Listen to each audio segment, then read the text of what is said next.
Bienvenidos a todos a una nueva sección de Latinoamérica Dice. Va a ser el último capítulo porque cerramos con la situación actual en Argentina. Antes que nada, tenemos a dos invitados de lujo, Gabriel Zanotti y Constanza Massina. Constanza tiene vínculo con el partido, pero quería aclarar que Gabriel no tiene ningún vínculo político con nosotros. Simplemente viene a exponer la realidad de Argentina y demás. Todo aclarado, ahora sí, cuentas claras. Bienvenidos. ¿Qué tal? Mucho Hola, gusto de estar acá.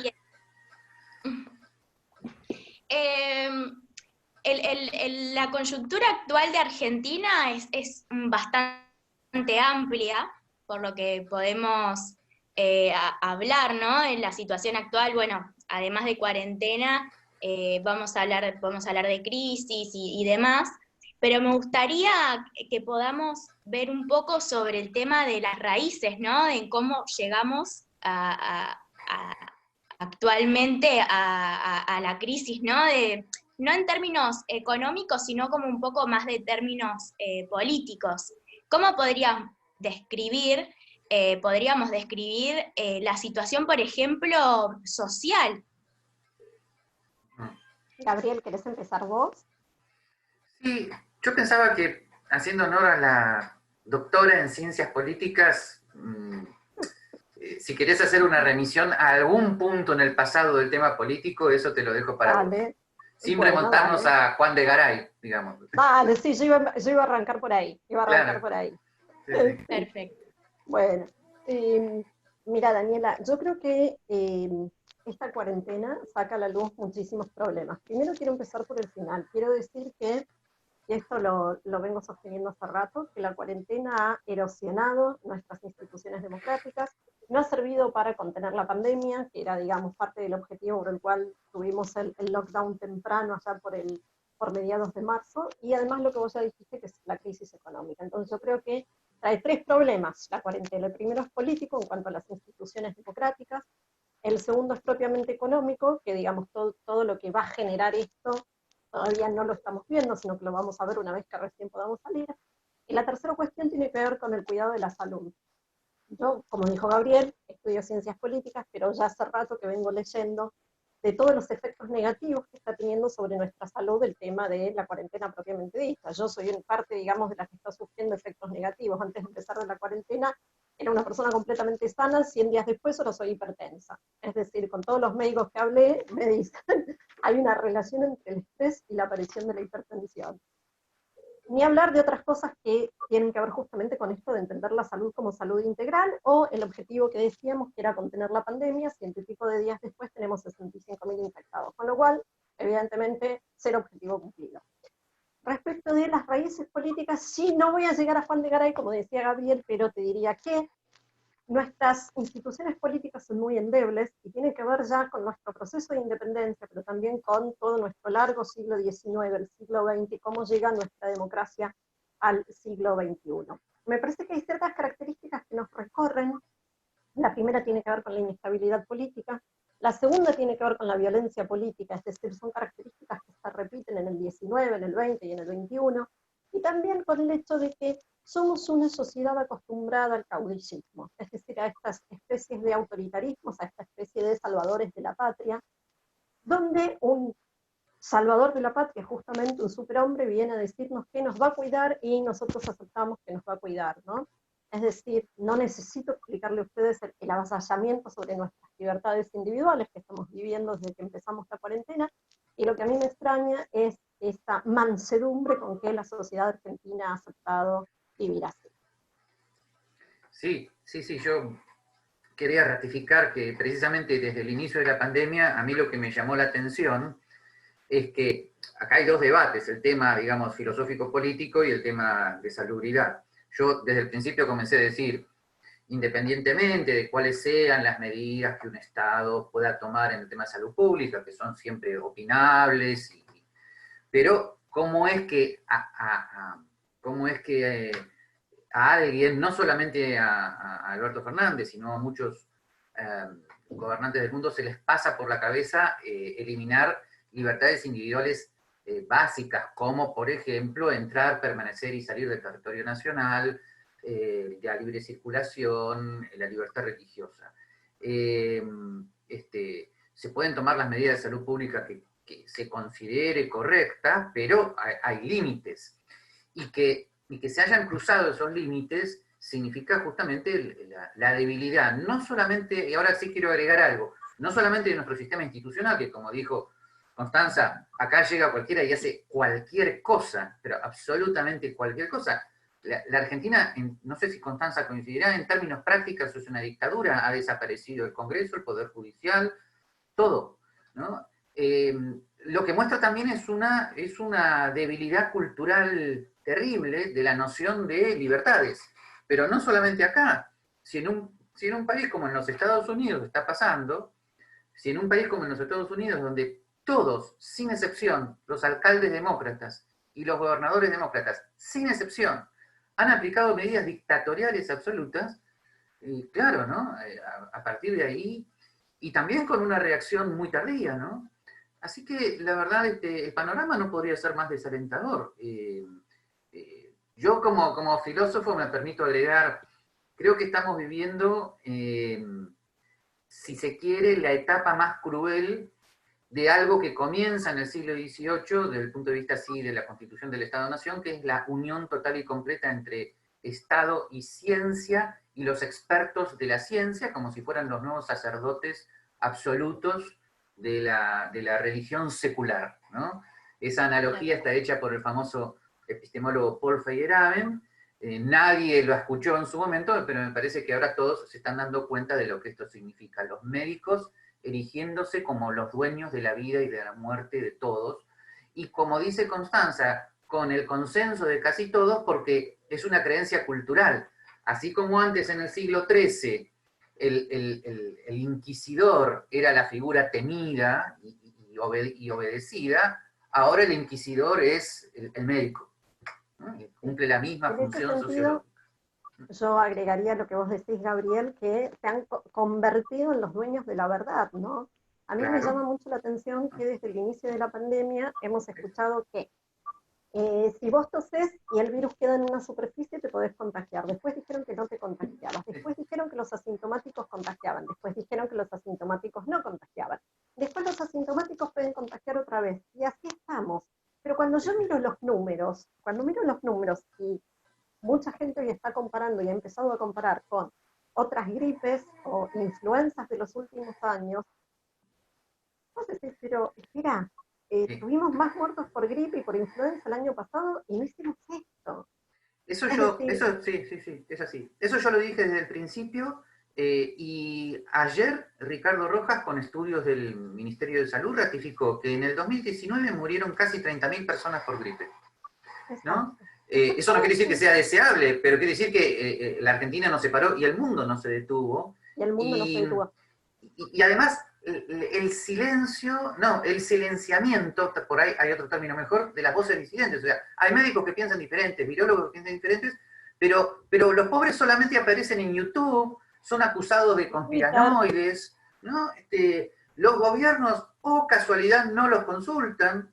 Tenemos el caso trágico de un Donald Trump permitiendo que el doctor Fauci, el nuevo dictador de los Estados Unidos, se pasee por la Casa Blanca como Pedro por su casa.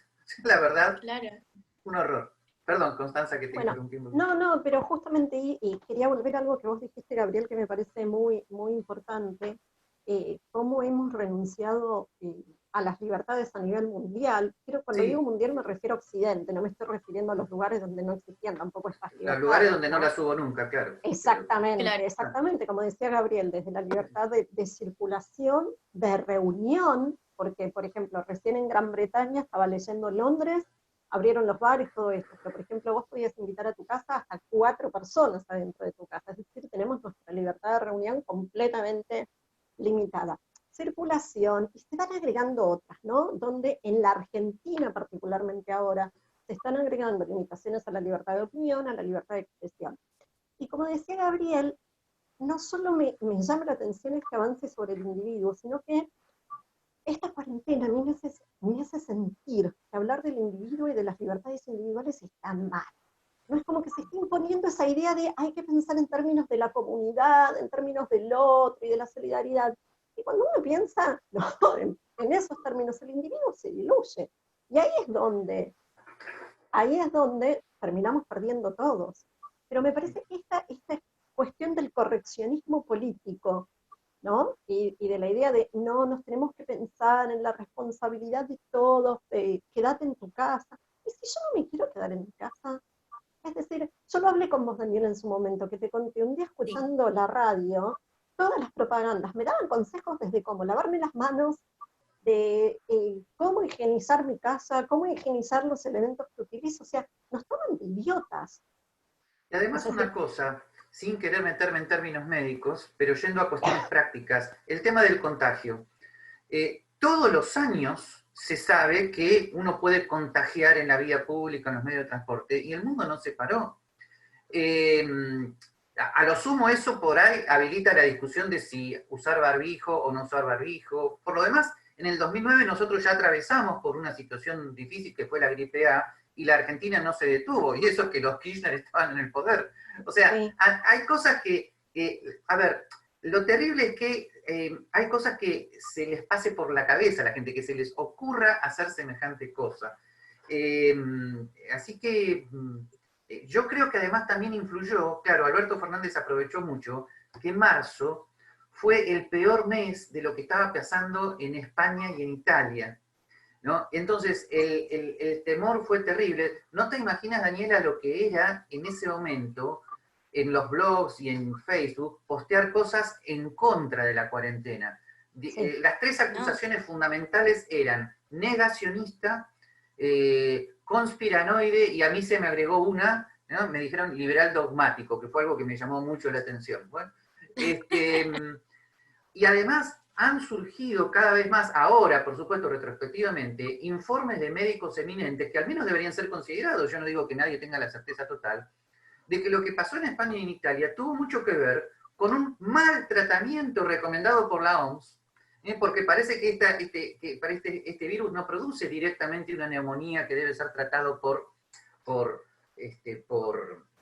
respiradores, sino otro tipo de dolencias que se sostienen mejor, se manejan mejor con antihistamínicos. Bueno, ahora, ustedes van a decir, ¿vos qué sabés de eso? Yo lo único que estoy diciendo es, escúchenlos, por favor. O sea, no los escucharon. España e Italia fueron como capturadas por la OMS, ¿no? Capturadas por el pánico total. El pánico produce desborde hospitalario. La mala recomendación de la OMS produjo malos tratamientos, y además, como aclaró muy bien el doctor Pablo Goldsmith, que en todo caso, si alguien dice, no estoy seguro, que lo cuestione, que lo analice, en Lombardía, donde se murieron tantos, los casos de cáncer pulmonar, aunque sea leve, por productos industriales, ya estaban hace décadas analizados, ¿no? Así que acá tendríamos que agregar un sinfín de cuestiones médicas, pero termino haciendo una aclaración. Tendríamos que agregar el tema de que no se está considerando la importancia de los pacientes asintomáticos, que no se está considerando la importancia del sistema inmunológico, que se está contando el número de casos de manera obsesiva como si los casos fueran igual de mala noticia, porque el caso puede ser asintomático, y si el caso es asintomático, sencillamente significa que el sistema inmunológico está funcionando y todo bien. No se distingue en las muertes por coronavirus, por las muertes con coronavirus. Ahora, Constanza, que me conoce muy bien, me dice, para, Gabriel, yo sabía que vos querías ser médico, así que ahora no te hagas el que... Ok, pero el punto fundamental, que quiere decir, además de todo esto, como si todo esto no fuera un problema importante, está el tema de las libertades. O sea, gente, a ver, un punto deontológico, político, fundamental, un punto de principios. En ninguna de las peores pandemias se violan las libertades fundamentales, ¿ok? Este es un punto de principios, y termino diciendo una analogía que ha molestado a muchos. En la Argentina, ahora todos se consideran los grandes defensores de los derechos humanos, porque retrospectivamente están en contra del gobierno militar del 76, que con el motivo de protegernos contra el terrorismo, fíjense la analogía, violó libertades individuales básicas, sobre todo el debido proceso. Bien, y ahora es lo mismo, con el motivo de protegerte del coronavirus, está violando... Por lo tanto, los argentinos hablan de derechos humanos de una manera totalmente contradictoria e hipócrita, ¿no? O sea, los quiero ver dentro de 20 años diciendo yo no fui, yo no dije nada, yo no tuve que ver. O sea, es algo espantoso lo Bueno, que Gabriel, están vos sabés que haciendo. hay algo, para mí hay un denominador común, y yo lo pensé por este lado, que es lo que hablábamos al principio, que es el silencio. Así como en el 76, 77 había una sociedad silenciada, ahora también hay una sociedad Sí, silenciada. sí. Es decir, Sí, hay una... permítanme contarles una anécdota de Facebook, ya que ustedes saben que yo lo utilizo mucho, aunque me siento como un David inútil contra un Goliat omnipotente. Cuando surgió el tema de la cuarentena en marzo, las voces en contra, de los que estábamos en contra, eran tantas y era tal la condena absoluta, no te importa la vida, ¿no? Que yo en Facebook hice un grupo secreto que se llamaba La Resistencia. Y al principio posteábamos ahí, pero no porque tuviéramos temor, sino sobre todo para no perjudicar, mirá lo que fue la situación, Daniela, a nuestros familiares, ¿no? Bueno, Claro. ahora por supuesto ya lo dejamos de utilizar, ya posteamos en nuestros muros, pero tuvimos que hacer un grupo en secreto para poner ahí, perdón, los videos de los virólogos disidentes, los números que indicaban otra cosa, las opiniones del famoso Pablo Goldschmidt, etcétera, etcétera. O sea, fíjate lo que es la espiral del silencio, ¿no? Una cosa... Sí, Algo que me llama mucho la atención y que quiero recalcar, justo Gabriel, vos tomaste, no me acuerdo si Gabriel o Conti, que dijeron la OMS, bueno, que tomaron como Italia y España como ejemplo de la catástrofe, pero sin embargo hoy en día Italia y España están haciendo su vida normalmente. Es decir, por más de que los casos siguen aumentando, ellos flexibilizaron la cuarentena. Y sin irme más lejos, podemos hacerlo tranquilamente acá en Argentina. ¿Qué está pasando en las otras provincias que tienen una cuarentena mucho más flexibilizada que Buenos Aires?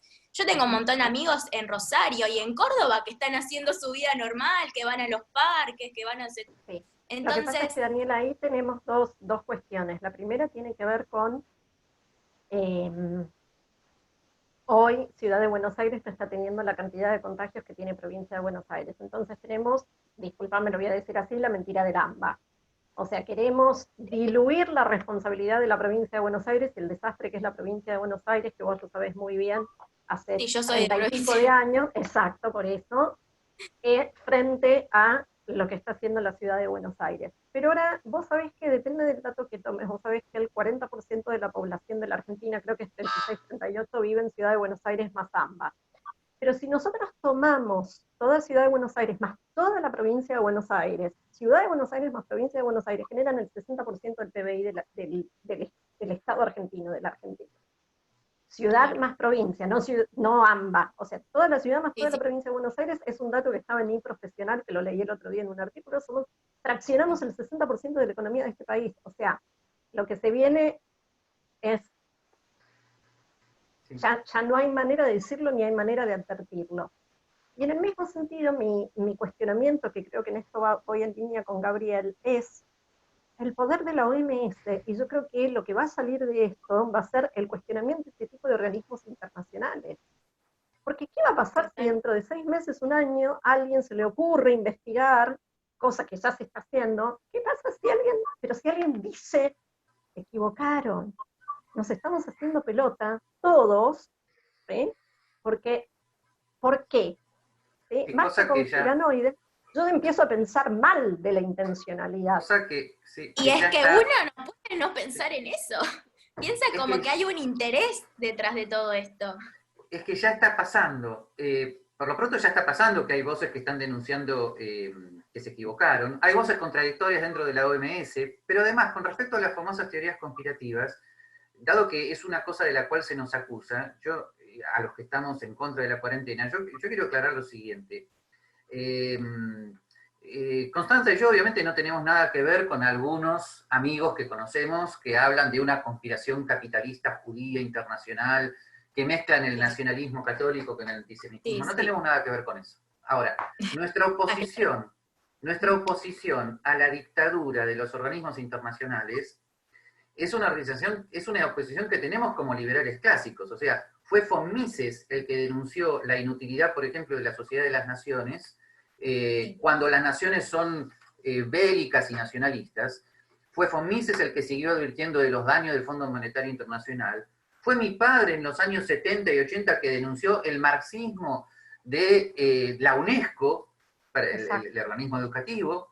O sea, estas no son conspiraciones, son realidades de estos organismos internacionales. Chicos, yo no sé si ustedes se enteraron, bueno, haciendo las entrevistas a todos los países latinoamericanos, yo me pegué con la realidad, o sea, vivía en una burbuja, hasta que, bueno, me tocó entrevistar a un cubano.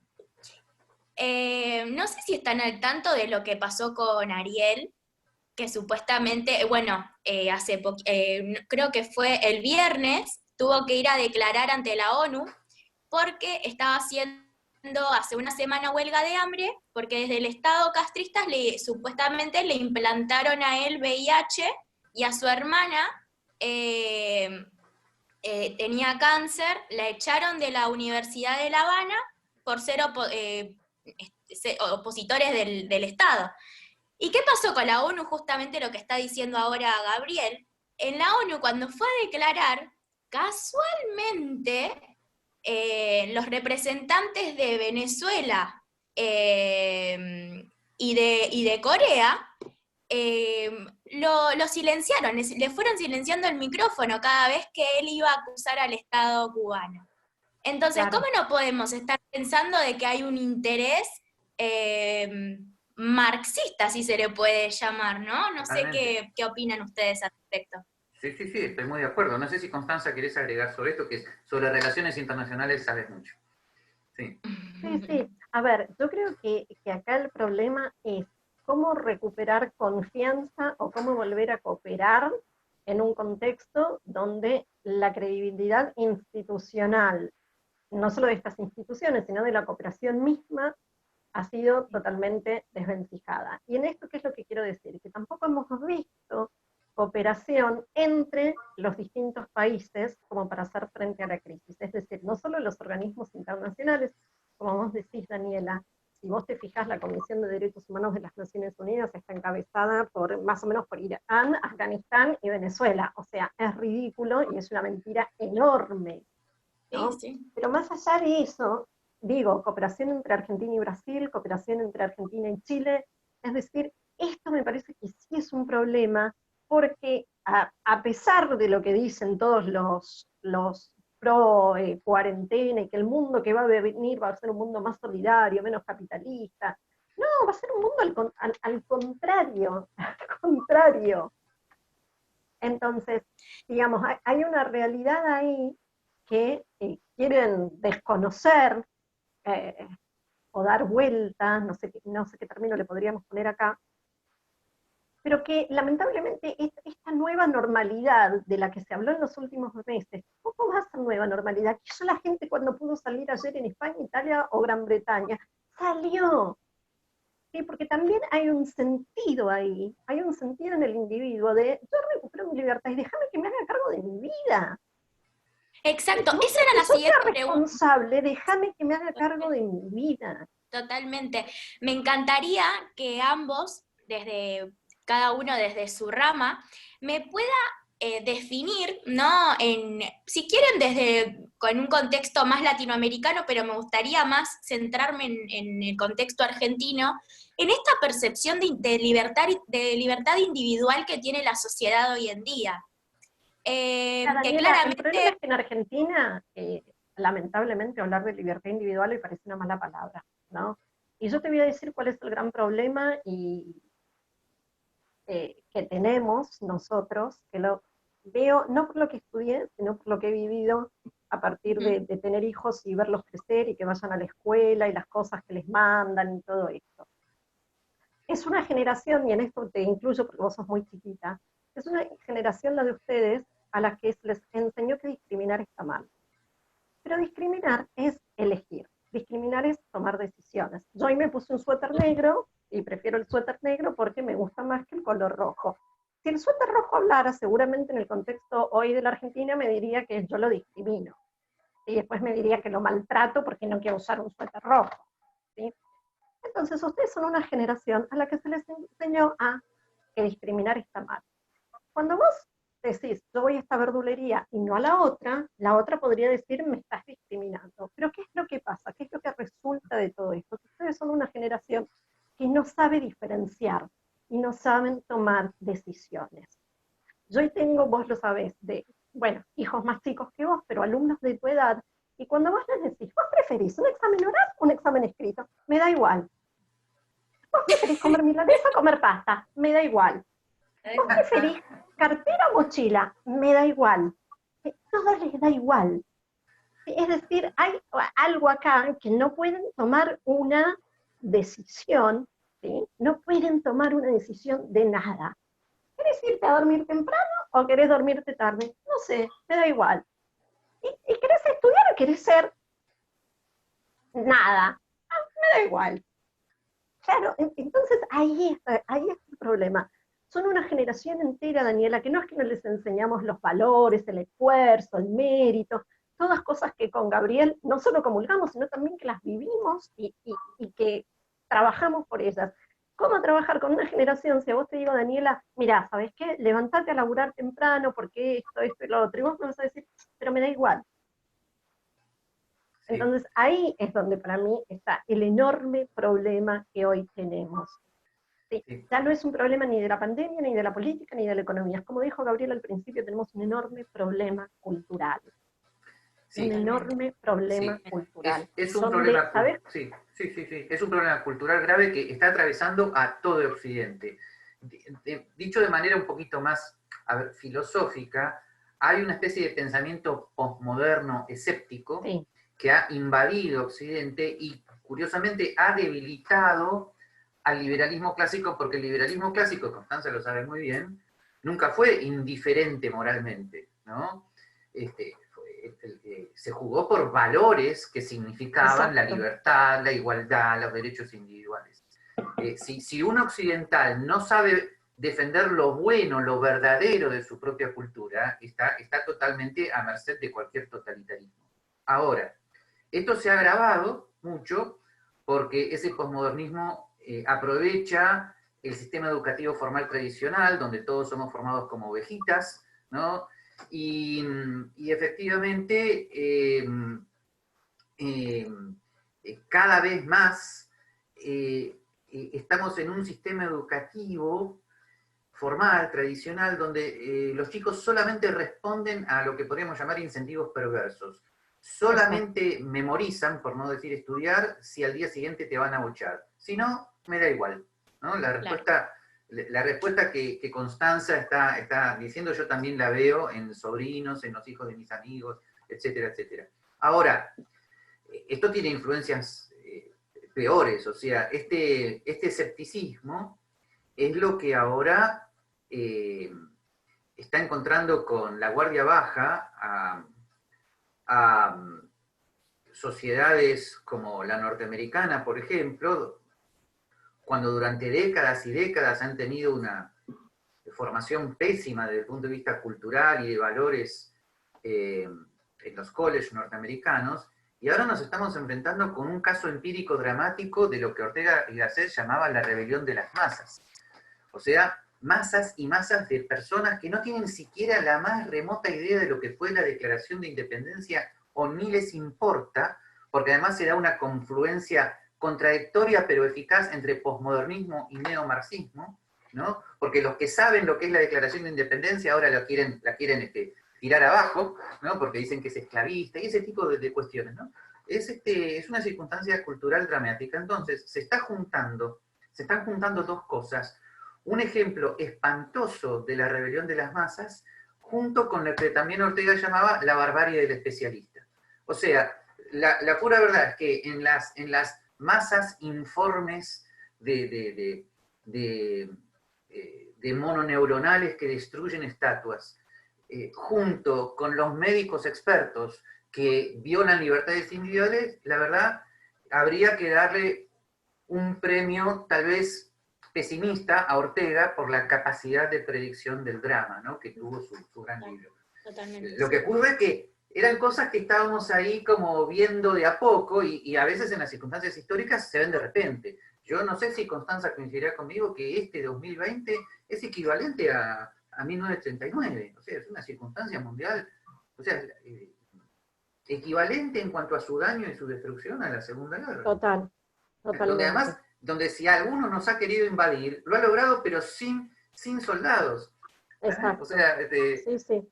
porque, Sí. porque todavía el pobre Hitler era un tipo tradicional. Él tomaba un ejército e invadía Polonia. Bueno, ¿no? Entonces todo el mundo se daba cuenta de lo que estaba pasando. Ahora Claro. te invaden sin que lo notes. Es una cosa espantosa.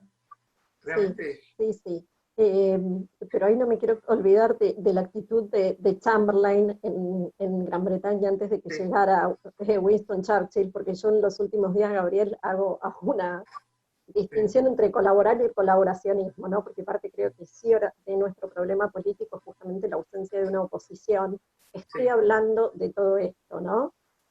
Digo, como para distinguir entre colaboro, no te pongo palos en la rueda, esto podría haber sido hace 100 días, claramente no ahora, pero Sí. dejar esa oposición vacía, digo,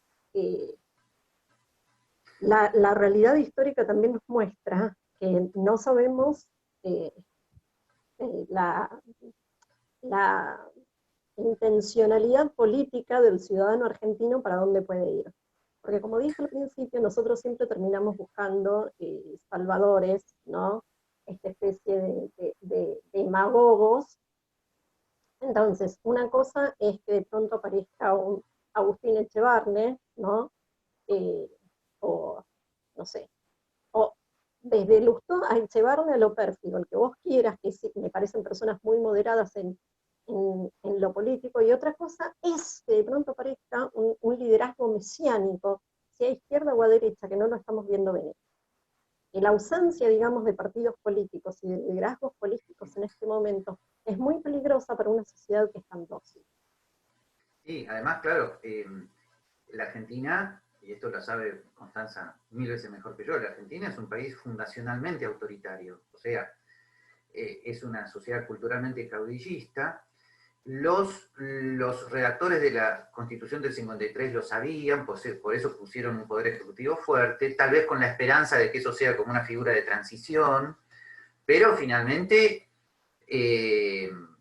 a ver, el poder de los presidentes en Argentina ha sido siempre, con sus diferencias, muy grande. Ten en cuenta que la generación del 80 con todas sus virtudes, sin embargo, bueno, esto es muy delicado de decir, pero la contrapartida cultural es que ellos prácticamente construían de la nada, ¿no? Muy bien, por un lado aplausos, pero por otro lado, como el poder, que, por ejemplo, en el tema educativo, ¿no? La libertad de enseñanza inmediatamente murió en Argentina, ¿no? Quedó una muy limitada. Un tema que me encantaría que toquemos. Sí. Bueno, eh, luego el tema del peronismo. O sea, Perón, como a mí siempre me gusta decir, aprovechó una especie de alfombra cultural desplegada del autoritarismo que ya se vivía de la década del 30. O sea, Totalmente. corregime, Constanza, si me equivoco, pero si yo le cuento, ahora no, pero me acuerdo en los 90, cuando yo le contaba a mi primo norteamericano que un general había avanzado y había tomado la Casa Rosada, me miraba como si le hablara de Marte. Me decía, pero ¿cómo pudo hacer eso? ¿Cómo? What? No entraba en su configuración cultural, ¿no? Entonces, no es que la Argentina, no sé, Constanza, que dirás de esto, yo últimamente estoy pesimista con respecto a esa versión dicotómica que tienen algunos amigos nuestros liberales. No es que la Argentina fue liberal hasta que vino Perón y de golpe se hizo mussoliniana. No, había ahí una tradición cultural, e imagínate lo que significa ahora esta pandemia para un partido mussoliniano de izquierda, partido u organización, como es el kirchnerismo, ¿no? Entonces, esta pandemia es un paraíso para ellos, es el Sí, paraíso. sí, totalmente. Totalmente. Ahí yo diría, Gabriel, que coincido 100%. Creo que el problema justamente de la Constitución del 53 es que en la Argentina no estaban esos valores que de alguna manera, esos credible commitments que estaban Claro, en las 13 colonias y en el momento de la independencia norteamericana, y que de alguna manera se formalizaron en la Constitución de Filadelfia. Esta, por el contrario, nuestra Constitución es una Constitución que iba de arriba hacia abajo, ¿no? Tratando de llevar instituciones, valores, derechos que no es que no creíamos, no los conocíamos, no los Sí. conocíamos, y me parece que ahí está la cuestión, ¿no? Esto de nuestras raíces autoritarias, de alguna manera, o como yo decía, de violencia política, porque para mí el tema de la violencia política en la Argentina es algo que lo mantenemos, y nunca desaparece la violencia política, y es algo que es permanente a lo largo de nuestra historia, obviamente desde antes de la independencia, pero digamos como Estado independiente, desde 1810 por lo menos para acá, poner la fecha que quieras, la Revolución de Mayo, la Declaración de la Independencia, no me importa, pero de ahí para acá tenemos... 1492. Sí, exacto. Sí.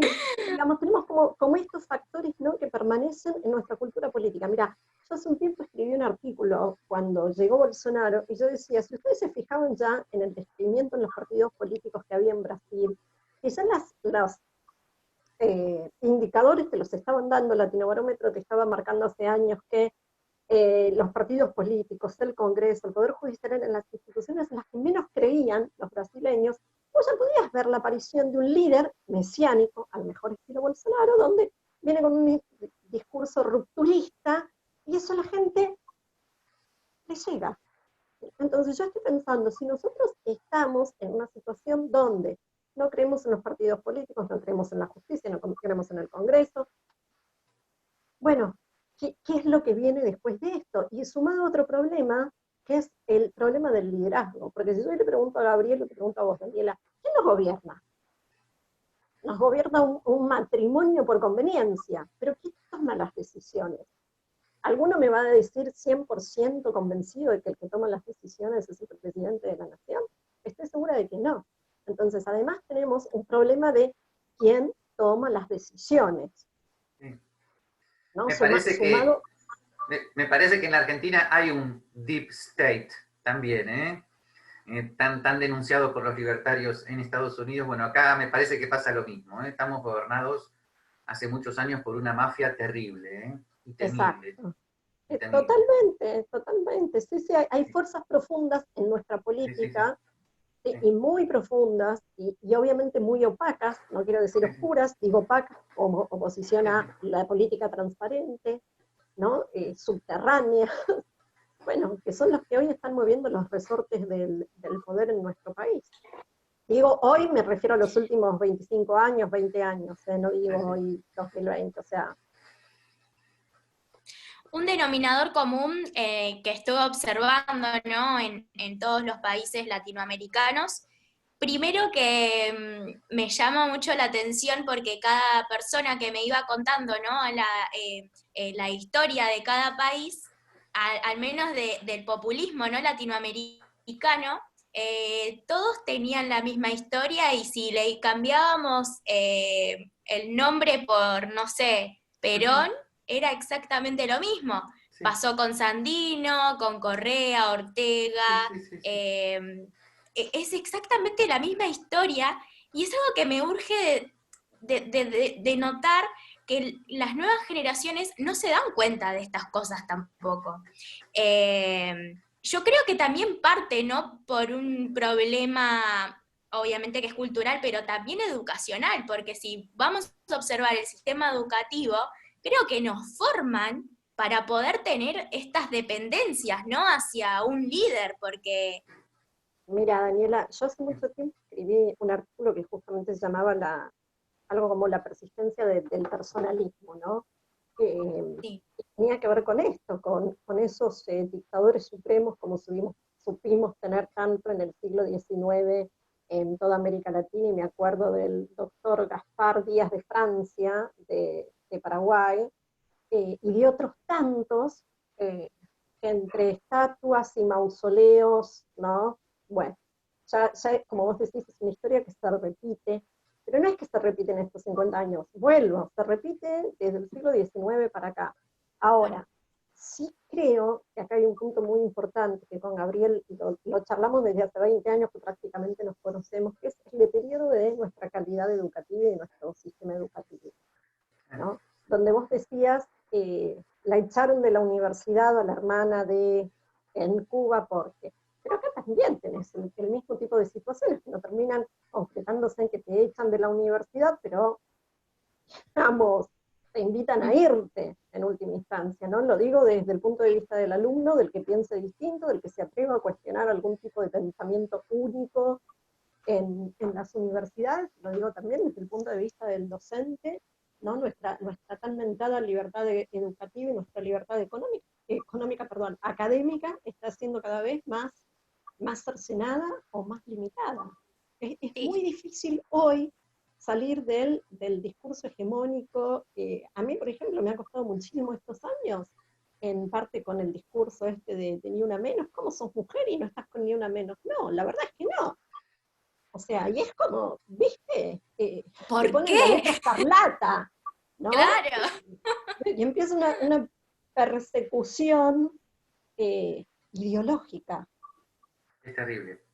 Sí, además ahí hay que distinguir dos cosas. Primero, a ver, el sistema memorístico formal tradicional, enciclopédico, con un papel pasivo del alumno, obviamente no forma seres pensantes con juicio crítico, ¿no? Ahora, lo que ocurre es que cuando ese sistema educativo fue concebido por lo que a mí me gusta llamar la noble ilusión del racionalismo de los siglos XVIII y XIX, los contenidos de esa enseñanza obligatoria eran de tan alta calidad cultural, y los maestros y los profesores los recibían, que compensaban ese problema, ¿no? Entonces, claro, no es no es lo mismo un Domingo Faustino Sarmiento, no es lo mismo el libro de lectura Baradel. obligatoria de Miguel Cané, por ejemplo, claro, no es lo mismo que un dictadorzuelo latinoamericano o La razón de mi vida de Evita como lectura obligatoria. Pero entonces a esto quería ir. Cuando los dictadores populistas latinoamericanos acceden a un país como por ejemplo el nuestro, donde el sistema educativo les deja todo el sistema legal servido, preparado para que ellos puedan imponer lo que quieran, entonces la cosa es muy fácil. Se sustituye el estudio de los clásicos españoles del siglo XVI o la ciencia del siglo XIX por Evita Perón. Pero tenés como el sistema jurídico desplegado. Y ahora con el mismo sistema jurídico, te imponen una ley de educación sexual integral, etcétera, etcétera. Que Constanza, como madre, seguro te va a decir, el tema de la educación sexual de mis hijos lo decido yo, decido el colegio donde van, si la tienen, si no la tienen. En una sociedad libre, cada colegio y cada padre decide, pero no, en la Argentina es todo así unívoco, ¿no? Todo mentalidad ladrillo, masacote, ¿no? Tac. Y no, eso es nuevamente un síntoma de la ausencia de libertades individuales, porque una diferencia que yo tengo con muchos amigos católicos es que la forma de enfocar ellos este problema es, no, esa educación sexual está mal, pero ahora tenemos que sustituirla por otra, ¿no? Buena, hecha por nosotros, pero que también sea obligatoria. Y no ven el problema. El problema se llama que no hay libertad de enseñanza. Claro. Así de simple, El problema ¿no? es la obligatoriedad, la Exactamente. imposición uniforme en la homogeneidad. Mira, Daniela, hay varias cosas. Primero, nuestro sistema educativo enseña a repetir y no enseña a pensar. Sí. Después, como parte de las políticas de la UNESCO, en los últimos, te diría, 30 años, los índices reflejan escolarización y no alfabetización. Entonces, importa los años que los chicos, los jóvenes, están en la escuela, independientemente de si aprenden. ¿Qué es lo que quiero decir con esto? Que vos podés tener 8 años de escolaridad y no saber leer ni escribir. Pero según los estándares y los indicadores internacionales, vos vas a tener una sociedad altamente escolarizada. Entonces, vos fíjate cómo son distintos problemas. El otro problema es justamente esto de la obligatoriedad que decía Gabriel, y el otro es nuevamente el problema de la libertad y de la responsabilidad individual. ¿Esto qué quiere decir? Lo he estudiado y lo he vivido. Tenemos un problema de, ellos piensan que la escuela sabe mejor que nosotros los padres qué es lo bueno para nuestros hijos. O, llevado hoy, el Estado sabe más que nosotros respecto a qué es lo bueno para nuestra salud o, vuelvo, o para la educación de nuestros hijos. Y un problema que vos estás viviendo, y yo soy muy crítica de esto, y vos lo sabés, Daniela, es el sistema de formación docente. Entonces, por más que yo quiera tener mayor libertad o buscar otro colegio, porque te juro que he buscado colegios, Daniela, Sí, no, pero... no te das una idea de la cantidad de colegios que he averiguado. Pero ¿sabes cuál es el problema? Que la formación docente es tan homogénea, o sea, está tan copada por ese marxismo cultural, ¿entendés? Que no importa qué colegio los mande, ¿sí? Digamos, todos salen de esa formación docente seteados ya de una determinada manera, con el mismo tipo de librito de cómo enseñar y cómo aprender los chicos. Y te repito, lo único que se les enseña ahora es que esto, que no discriminen, que la inclusión, y ¿sabes qué terminamos teniendo? En vez de decirle estudien esto que el otro, no, bueno, pero mira, vos si te fue bien, pero al otro le fue mal, ¿sabés qué vamos a hacer? Vamos a ir para abajo. No vamos a levantar a este para levantar el nivel, vamos todos para abajo, de forma tal que todos pasen, y que el que le fue mal no se sienta mal porque le fue mal.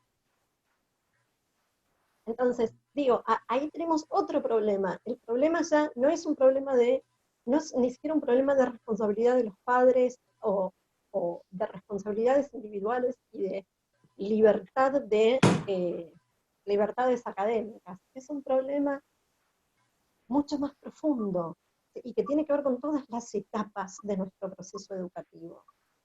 Totalmente.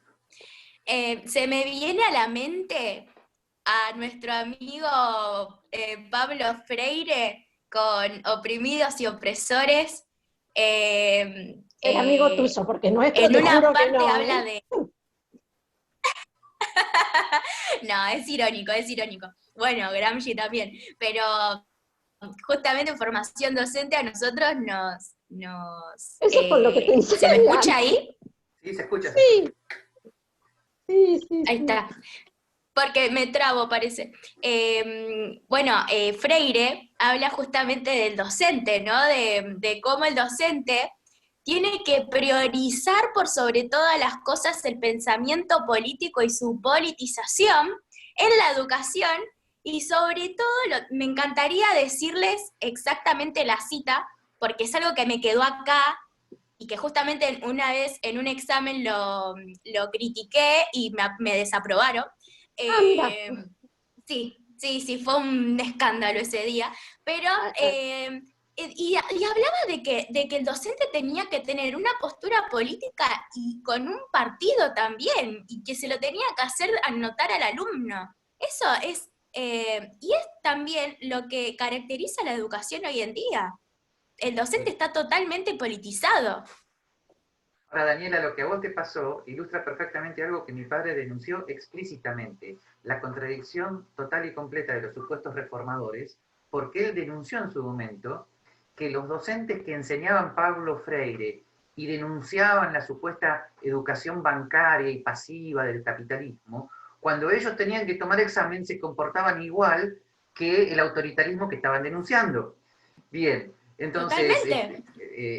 esto me toca de cerca porque mi padre en toda su carrera educativa tuvo que distinguirse de la izquierda pedagógica, no tanto por algunas cuestiones pedagógicas que la izquierda veía mejor, en autores tal vez como Ivan Illich y Lapatí, que supieron ver que efectivamente el sistema educativo formal de las sociedades tradicionales estaba hecho para la repetición y no para la creación. Pero lo que él siempre denunciaba es que estos reformadores creen que la liberación mental va a llegar con dictaduras de izquierda e incurren en eso en la más terrible contradicción. Está por algo, mi padre hablaba de algo que ellos jamás hablaban, que se llama libertad de enseñanza, ¿no? Así que es en Total, parte de la contradicción totalmente. de los pedagogos de Sí. izquierda, ¿no? Sí. Así que, en fin, bueno, ahí tenemos un fíjate que punto hemos importante. llegado al 2020 donde no hay libertad de enseñanza. Y Nada, nada. además, Independientemente de si vayas a un colegio público o privado de la sí, ciudad de sí, Buenos Aires o de Salta, todos tenés esos contenidos mínimos, Sí, sí, ¿sí? sí. Y esa historia o esa forma de enseñar Y homogeneizada. pocos alumnos tienen padres y madres como Constanza, por ejemplo, que pueden hacer algo de contrapeso. La mayor parte de los alumnos están como indemnes, al aire total, con padres totalmente pasivos, que no pueden dialogar de nada. O sea, la verdad estamos formando, como dice Mauricio Vázquez, generaciones perdidas, ¿no? Listo. Sí, yo ahí te agregaría una cosa más, Gabriel, que la he vivido en los últimos años. No solo es una cuestión de si uno está preparado o no, sino cuál es tu predisposición. Porque la realidad es que de los hijos hay que ocuparse. La realidad es Que de los hijos hay que ocuparse. claro, Y claro. cada vez más es... y padres, madres, que no se interesan. Y eso también es parte de nuestra realidad. Sí, parte del problema cultural, claro. Parte del problema, exactamente. Sí. Exactamente. Es que todavía, a ver, hay una gran paradoja acá. El sistema educativo formal sarmientino fue realizado en una época donde comprensiblemente, fíjate que digo comprensiblemente, Sarmiento se miraba a él mismo y su obra educativa y el Estado como un Estado formador de masas analfabetas que debían ser protegidas. Entonces, de alguna manera, Sarmiento estructuró un sistema educativo, comillas, protector, entre autoritario y protector, de masas analfabetas, padres y alumnos, a los cuales él iba a redimir o reeducar, claro, con contenidos de ciencia, de literatura y de electroescritura que eran de alguna manera buenos desde el punto de vista de sus valores. Bien, pero eso implicó la formación de una costumbre en toda Argentina que es, la educación es una cosa del colegio. Entonces, el padre, hace décadas, los padres, pero lo que pasa es que ahora las circunstancias han cambiado, consideran que cumplen su función, comillas, mandando a los chicos al colegio. Ahora, cuando era el año 1910, ¿no? Y el abuelo o el hijo del abuelo semianalfabeto mandaba a su hijo a la escuela primaria argentina, ahí sí se lograba el objetivo de reeducar, pero ahora lo que estás haciendo es, olvidar de tu responsabilidad individual sobre la educación de tus hijos y mandar al colegio significa abandonarlos a un conjunto de psicópatas, ideólogos, ¿no? Y adoctrinadores, o como mucho ausentes mentales que padecen la banalidad del mal denunciada por Hannah Arendt, y eso significa mandar al colegio. Entonces, es una situación dramática, ¿no? El colegio ha dejado de ser en la Argentina el factor de elevación cultural que fue en su momento. O sea, yo creo que es como si las estructuras jurídicas establecidas para un determinado momento cultural, como no nos hemos dado cuenta que ese momento cultural cambió, entonces seguimos manteniendo el mismo esquema, y bueno, y los padres se siguen desentendiendo de la educación de sus hijos, presuponiendo que en el colegio ahí está todo solucionado, ¿no?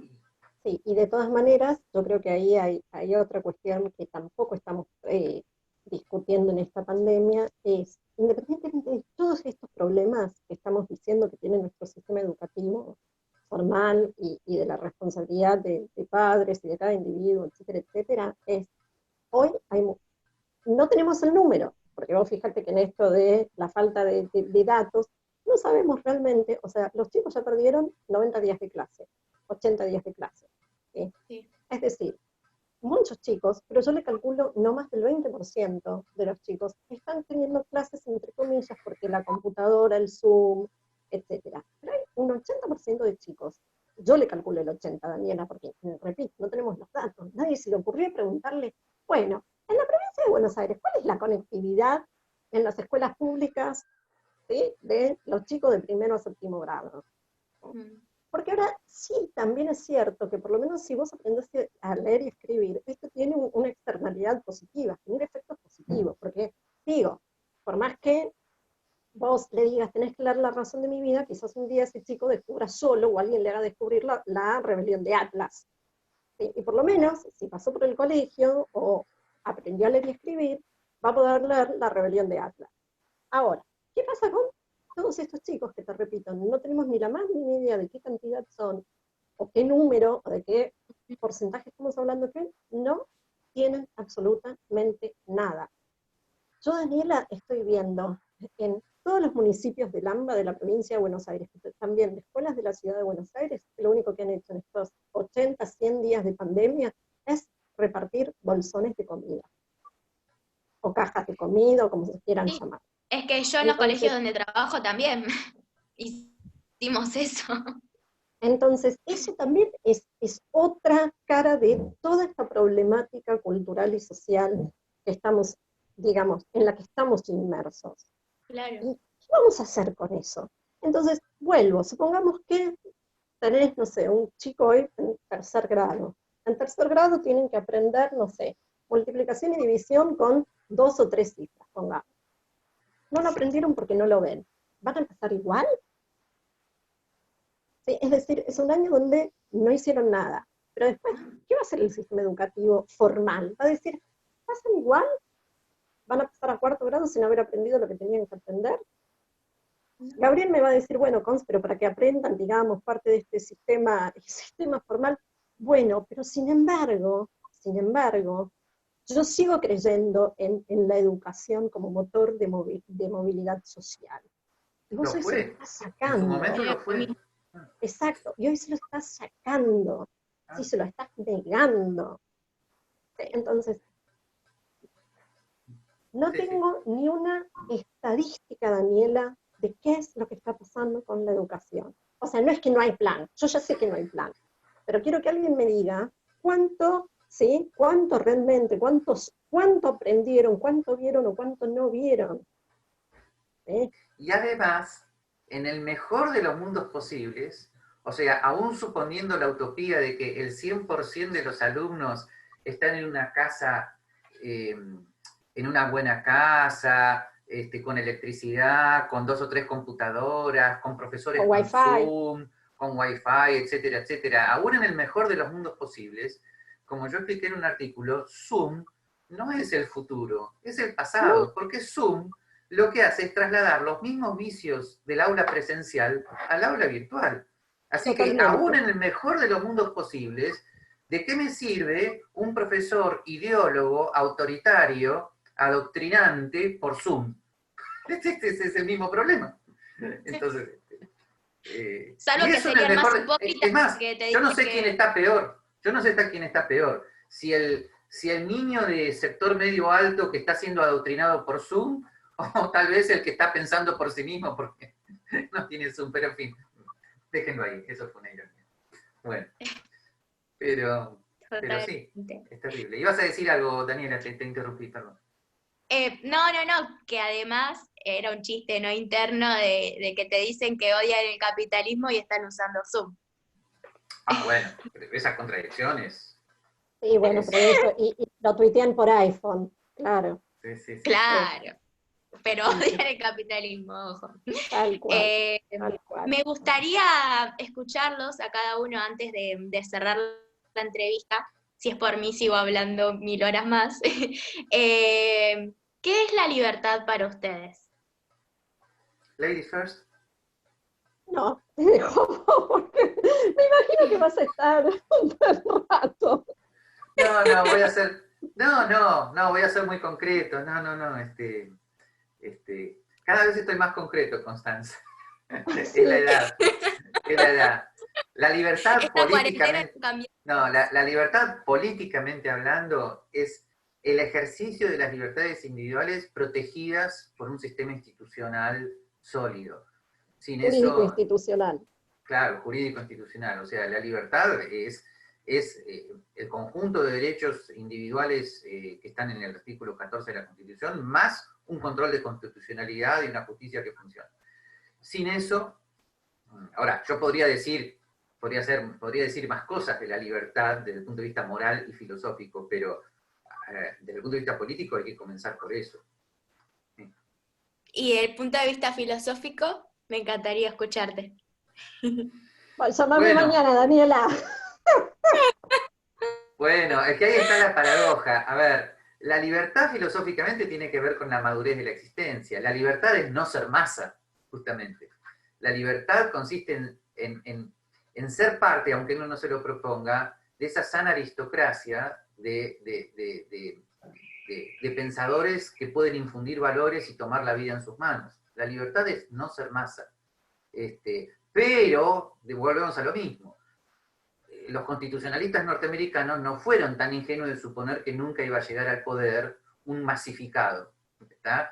Por eso hicieron un sistema institucional fuerte. Ahí está. En esa Así que, definición parece que la libertad es como madurez. y sí, y sí. Pero ahí está pero ahí hay una ilusión en la que no quiero caer. Un sistema institucional liberal clásico no cae en la ilusión de suponer que solamente está sostenido en la madurez de los ciudadanos. No, está sostenido sobre todo en la solidez de un sistema institucional. Claro. ¿Está? Cosa que se dio en el Estados Unidos originario, y no sé si realmente se volvió a repetir alguna vez en el mundo, porque habría que ver tal vez la experiencia europea de la posguerra, donde lo mejor de los dirigentes alemanes, italianos y franceses democráticos hicieron lo mejor posible desde el 45 hasta los 60 y pico, pero luego esa generación se perdió. La verdad, últimamente estoy medio así, no sé qué opinarás, Constanza, estoy cada vez más orteguiano y por lo tanto más pesimista, ¿no? Sí. O sea, no sé si me explico, ¿no? Sí. Fue una influencia paterna que me llegó tardíamente, ¿no? Pero Sí. Comparto el pesimismo sí. y lo voy a resumir como es el problema de entender. Sí. Bueno, por eso, sin embargo, la esperanza la tenemos en personas como Daniela. En serio. O sea, hay una generación de chicos jóvenes que está reestudiando todas estas ideas y ellos, sobre todo yo, no digo por vos, Constanza, que todavía tenés 15 años, pero son ellos los que tienen que tomar la posta de ser esa dirigencia sanamente aristocrática, ese liderazgo, que no tiene que dominar, sino que tiene que educar, ¿no? Gobernar es educar. Y eso es lo único que puede hacerte ejercer un liderazgo sin caer en el autoritarismo, ¿no? Gobernar no es controlar a las masas, es educar a las masas para que dejen de serlo. Y eso es una responsabilidad que toda tu generación tiene, Daniela, ahora. Sí. Así que ahí está el punto. Estamos luchando por eso. Daniel, antes de irnos, quiero volver al tema de la madurez, que vos hoy nos preguntabas sobre la política argentina, y una característica que yo no te dije, que para mí sí es una característica tanto del ciudadano argentino como del ciudadano latinoamericano, del que vos quieras, que es la inmadurez política. Y siempre con inmadurez quiero decir la culpa es de otro. Entonces, cada gobierno que viene, la culpa fue del anterior, y la culpa fue del anterior, y la culpa fue del anterior, ¿no? Es como, creo que lo decía Vargas Llosa, me parece que el mejor amigo del latinoamericano es el chivo expiatorio, ¿no? Y justamente me pensaba en esto que decía Gabriel en términos de madurez, porque digo, hasta los 20 y poquito de años siempre la culpa es de mamá, de papá, o como digo, cuando vos te sacás un 10 te lo sacás vos, pero si vos reprobás un examen, el 2 te lo puse yo. Y vos me pones un 2, pero yo me saco el 10. Me ¿no? saqué un 10, me pusieron un 2. Me pusieron un 2. Me puso el otro, que es malo y no me quiere, ¿no? Sí, claro. Y me parece que justamente las sociedades latinoamericanas no hemos alcanzado esta madurez política. Sí.